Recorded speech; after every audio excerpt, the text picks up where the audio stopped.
एक जगह होती है जहाँ पे लोग बैठे हुए होते हैं सामने कुछ चीज़ें देखने के लिए। अब शिप के अंदर से जब आप अपना अलार्म आ रहा है कि जी आगे आइसबर्ग है, 40 मिनट के बाद फर्स्ट ऑफिसर जो मर्डॉक के नाम से एक साथ थे, उन्होंने शिप के जो भी प्रोसीजर्स थे उसको रोकने के वो ऑर्डर किए, लेकिन उनसे कोई फ़ायदा नहीं हुआ और वो शिप जो थी उस आइसबर्ग से जाके टकरा गई 11:40 पे। 11:52 पे डिसाइड किया गया कि इसके इंजन्स को दोबारा स्टार्ट किया जाए ताकि उसको प्रोपल्शन के तहत उस आइसबर्ग से हटाया जाए। इस डिसीजन ने उस टाइटैनिक को और डुबोने में अहम किरदार अदा किया, क्योंकि जब इंजन्स को स्टार्ट किया गया तो उनसे जो जर्क लगा उससे वो जो बोर्ड्स थे जिसने उसकी पूरी सीम्स को बांधा हुआ था वो फटना शुरू हो गया और जो एक उसमें सुराख था उस सुराख के अलावा वो सारी रिवेट्स निकल गई जिसमें से उसमें पानी आना शुरू हो गया। Next slide. 11:40 पे हादसा होता है। 12:10 पे पहली दफा SOS कॉल की जाती है शिप के अंदर से।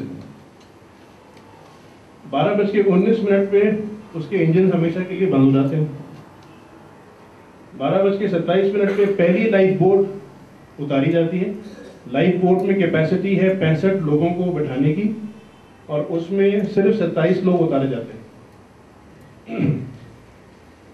12:35 पे डिस्ट्रेस रॉकेट्स लॉन्च किए जाते हैं। 2:20 पे टाइटैनिक डूब जाती है। 11:40 पे हादसा होता है और 2:20 पे टाइटैनिक डूब जाती है।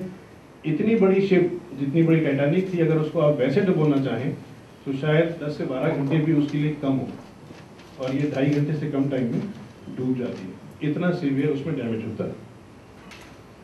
पहली शिप जो रेस्क्यू शिप थी वो 4:10 पे आती है, जो कि लोगों को फिर निकालती है। तो ये वो टाइम लाइन्स थी कि जिसका टाइटैनिक ने सामना किया। इससे हमने लेसन्स क्या लर्न किए और इसका इंश्योरेंस से क्या ताल्लुक है।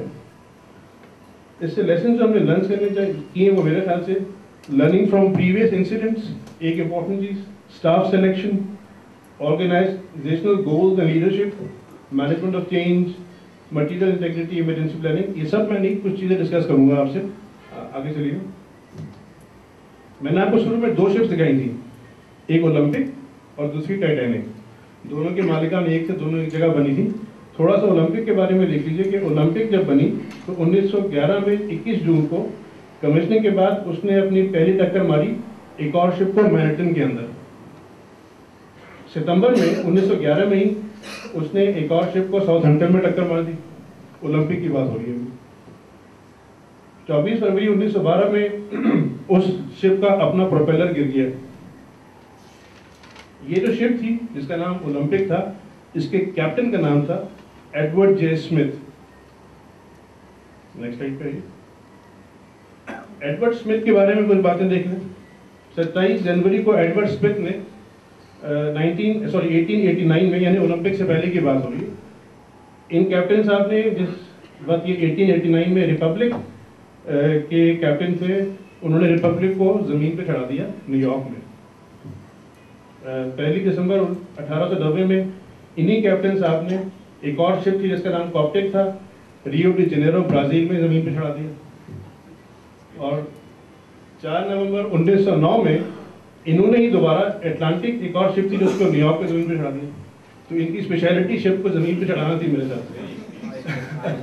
जी हाँ, ये कैप्टन स्मिथ हैं जिन्होंने ये कारनामे किए और ओलंपिक की हिस्ट्री आप ऑलरेडी देख चुके हैं।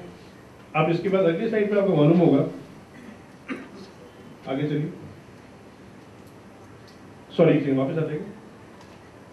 मैं एक सेकंड आगे चलूँ वापस। कैप्टन स्मिथ को सिलेक्ट किया गया था टाइटैनिक की वॉइस पे पहली दफा कि वो इसको लेके जाएंगे। तो अब आप सोच लें, एक आदमी जिसका अपना बैकग्राउंड ऐसा है और एक ऐसा एक कंपनी जिसने ओलंपिक बनाई और चलाई, उसका बैकग्राउंड कैसा है, उन दोनों को आपने मिला दिया टाइटैनिक के साथ। तो they have not learn from any lessons in terms of learning from history. Captain Smith को दे दिया गया और उन्होंने जाके जो किया वो हम सबको पता है। अब हम देखते हैं स्टाफ सिलेक्शन के बारे में। टाइटैनिक जब बनी तो उसके बनने के वक्त ही से उसका जो एक मिथ थी वो ये थी कि दुनिया की सबसे बड़ी शिप होगी और सबसे तेज तरीन होगी और ये डूब नहीं सकती होगी, अनसिंकेबल होगी। अब इस मिथ के अंदर जो भी टीम उस शिप को कमांड करेगी वो कितने प्रेशर में होगी कि हमने ये सब बातों को प्रूव करना है, ये हम सबसे बड़े हैं, हम डूब नहीं सकते हैं और हम सबसे तेज हैं। तो आपने ऑलरेडी एक ऐसा कल्चर बना दिया कि जिस कल्चर में आपने उस टीम को अंदर ड्यूरेस रख दिया। वही चीज़ यहाँ पे लिखी हुई है, जिसकी वजह से उनके डिसीजंस वगैरह में गलतियाँ हुई। पर्सनल कॉम्पिटेंसी को आपने देखा नहीं, आपने कैप्टन स्मिथ को कैप्टन बना दिया। आगे चलिए। उस जमाने में इंसिडेंट इन्वेस्टिगेशन वगैरह के कंसेप्ट नहीं था। अब बहुत कॉमन चीज़ है कि जब भी कोई इंडस्ट्री में, फैक्ट्री में हादसा होता है तो एक टीम बनाई जाती है जो कि देखती है कि ये हादसा क्यों हुआ था, उसका रूट कॉज एनालिसिस करती है और कोशिश करती है कि आइंदा वो चीज़ रिपीट ना हो। इस तरह का तस्वुर पहले नहीं था, जिसकी वजह से उनको पता नहीं था कि ये अटलांटिक के साथ, ओलंपिक के साथ कैप्टन स्मिथ क्या कर चुके हैं। आगे चलिए। जब टाइटैनिक की एक शिप पहली दफ़ा टकराया आइसबर्ग से तो उसके इंजन बंद हो गए और दोबारा जब इंजन चलाए तो वो एक ऐसा फैसला था जिसने उसको डूबने में बहुत किरदार अदा किया। तो वो भी एक गलत डिसीजन था, जिससे साबित ये हुआ कि उसकी मैनेजमेंट जो थी उसको कोई प्लानिंग नहीं थी कि अगर कोई हादसा होगा या कोई इवेंट होगा तो क्या करना है। ये वो सब चीज़ें इंश्योरेंस में बड़ी इंपॉर्टेंट तस्वुर की जाती हैं। जो कैप्टन स्मिथ थे उनको कम से कम 6 वार्निंग्स मिली थी और उनसे कहा गया था कि वो अपनी शिप को आहिस्ता कर दें, रोक दें, लेकिन उन कैप्टन स्मिथ ने किसी भी वार्निंग का ख्याल नहीं किया। वो अपने दिमाग से अपनी शिप को चलाते रहे। टाइटैनिक रुकने के बजाय 22.5 नॉट की स्पीड से चलती रही, जबकि उस वक्त जो SOP था, स्टैंडर्ड ऑपरेटिंग प्रोसीजर जिसे हम कहते हैं, वो ये था कि उस तरह के मौसम में, उस तरह के समुद्र में उसको 10 नॉट की स्पीड से ज़्यादा तेज़ नहीं जाना चाहिए था। तो ये वो सब चीज़ें हैं कि जो इवेंचुअली एक डिज़ास्टर की तरफ लेके जा रही हैं, कि जिसकी वजह से आप उन तमाम एलिमेंट्स को मिक्स कर रहे हैं कि जिससे हादसा होगा, और जब हादसा होगा तो इंश्योरेंस खुद ब खुद तस्वुर में आ रहेगी आपकी।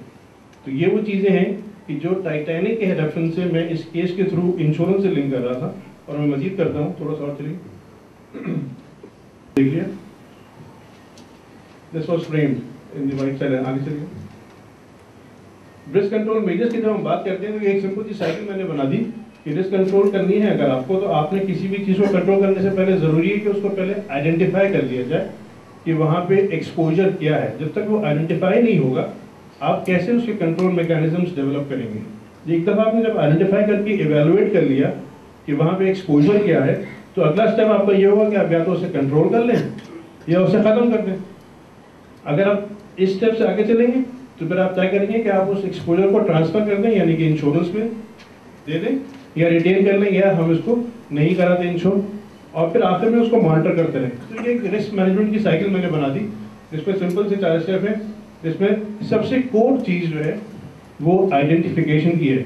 और जो मैं अगली 1-2 स्लाइड दिखाऊंगा उसमें एक छोटी सी आपसे एक्सरसाइज करवाऊंगा 2 मिनट की, जिसमें फोकस होगा आइडेंटिफिकेशन का, क्योंकि इंश्योरेंस जिस रिस्क को कवर करती है उस रिस्क को कवर करने के लिए ज़रूरी है कि इंश्योर्ड और इंश्योरर दोनों में आइडेंटिफिकेशन की सलाहियत हो।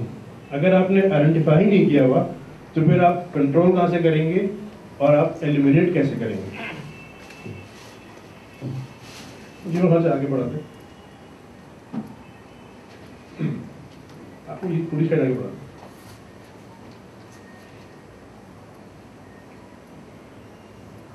तो दोबारा से टाइटैनिक की तरफ आ रहा हूँ। जो उनकी इमरजेंसी प्लानिंग थी उसमें लिखा हुआ है कि जो लाइफ सेव की गई टाइटैनिक में वो 775 थी, और जो मर गए बेचारे लोग वो 1555 थे। आधे से ज़्यादा लोग, आधे से कम लोग बच सके, 1555 लोग मर गए। और कुछ उन्होंने फिगर दी कि जो टोटल पैसेंजर्स थे वो 2205 थे, और जो लाइफ बोट्स रखी गई थी वो लाइफ बोट्स की कैपेसिटी सिर्फ 1500 की थी। तो अगर 1500 के 1500 लोग लाइफ बोट में बैठ भी जाते तब भी आपके पास